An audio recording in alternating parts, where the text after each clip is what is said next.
Sebagai negara yang beriklim tropis, Indonesia dikenal memiliki cuaca yang cukup panas.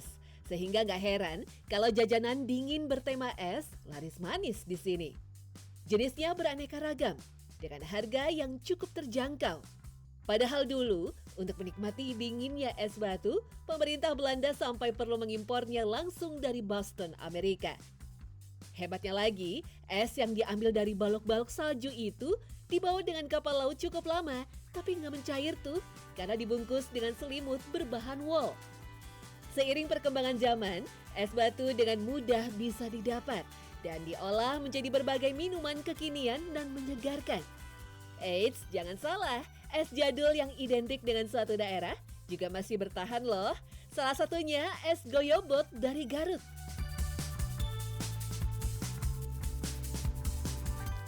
Rasanya tuh kan seger, terus enak banget kalau misalnya siang-siang makan es goyobot ke tenggorokan tuh dingin gitu. Es goyobot ini minuman khas Garut yang kebetulan emang aku sering kesini ya sama teman-teman aku dan emang rasanya enak banget, seger. Suka karena rasanya manis juga seger juga, apalagi kalau dimakannya siang-siang. Mengutip Kamus Bahasa Sunda Radana Dibrata, goyobot memiliki makna campuran minuman yang terbuat dari tepung kanji yang dipotong persegi dengan campuran sirup dan gula merah. Asal-usul dari es asal Garut yang menyegarkan ini memiliki banyak versi. Salah satunya berpendapat jika es goyobot dibuat berdasarkan pengaruh dari kehadiran orang Belanda di Nusantara. Goyobot berasal dari bahasa Belanda yang artinya basah kuyup.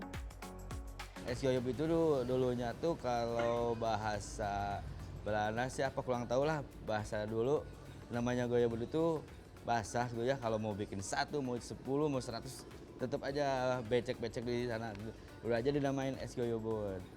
Jadi kalau dari literasi digital dan literasi cetak ya dari buku, memang banyak sekali sumber yang menyebutkan kalau goyobot itu dari bahasa Belanda ya.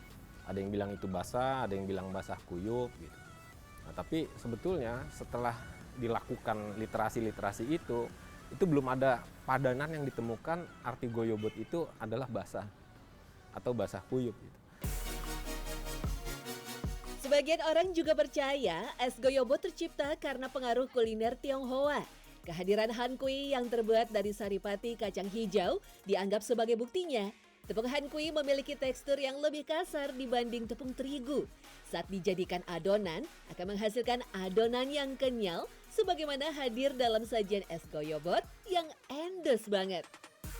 Nah, mungkin ya menurut saya lebih mendekati itu dengan masakan dari Tiongkok ya, dengan budaya kuliner Tionghoa. Karena Hung Kue itu merupakan bahan dasar yang sering digunakan di masakan dan kuliner Tionghoa, terutama di kue-kuehnya itu. Nah, jadi menurut saya lebih mendekati dengan akulturasi dengan kuliner dari Tionghoa.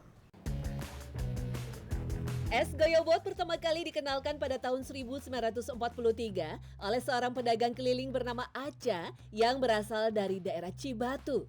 Ia berjualan es goyobot di sekitaran Pasar Bancai yang ramai. Dagangan Aca sangat laris.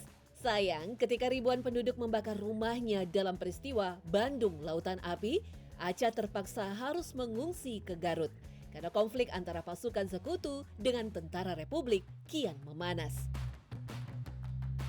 Aca lalu merintis usaha es goyobotnya kembali di kota Garut. Tadinya es goyobot racikannya laku keras karena disukai warga Garut. Es goyobot selanjutnya menjadi identik dengan kota yang berjuluk Swiss Van Java ini. Dulu tahun 1943 kakek cerita tuh dia jualan dulu di Bandung. Udah berapa tahun lah di Bandung. Karena ada perang, ada bom kayak dibilang tuh Bandung Lautan Api kalau nggak salah ya. Dia tuh ngungsi ke Garut, balik lagi ke Garut. Kan dulunya dia di Garut, dia kampungnya di Garut, balik lagi ke Garut. Ya bertahanlah di Garut sampai sekarang. Kalau dibilang pertama kan di Bandung, karena di Bandung nggak lama, jadi lamanya di Garut. Nggak tahu udah merdeka atau belum lah di Garut sampai sekarang. Ya pastilah disebutnya es goyobot Garut gitu. karena di Bandungnya sebentar gitu. Es goyobot terbuat dari perpaduan berbagai jenis bahan, mulai dari hangkui, potongan roti tawar, pacar Cina, tapai singkong, kelapa muda, alpukat, lengkap dengan kuah santan, sirup, dan susu kental manis. Perpaduan rasa semuanya menghadirkan rasa gurih manis di lidah.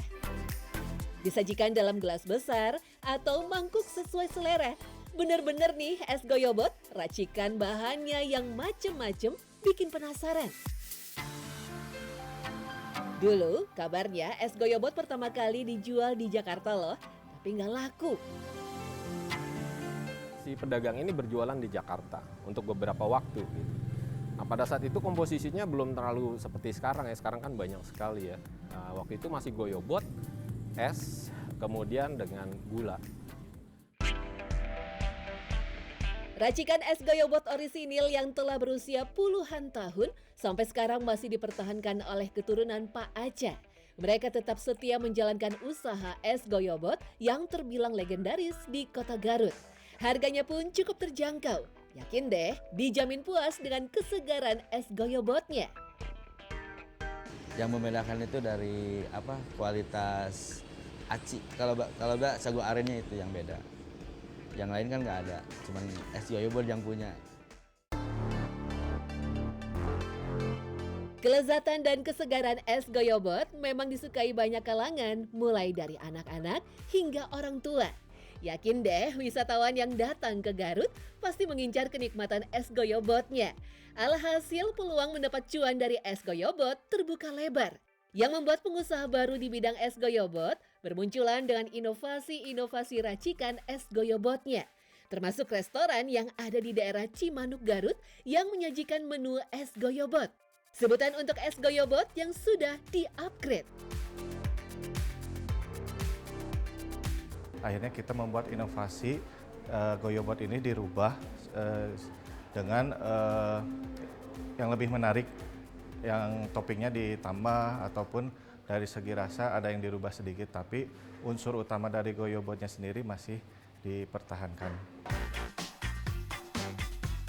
Dengan sentuhan kreativitas dan inovasi, es goyobot orisinil bisa disulap menjadi lebih kekinian.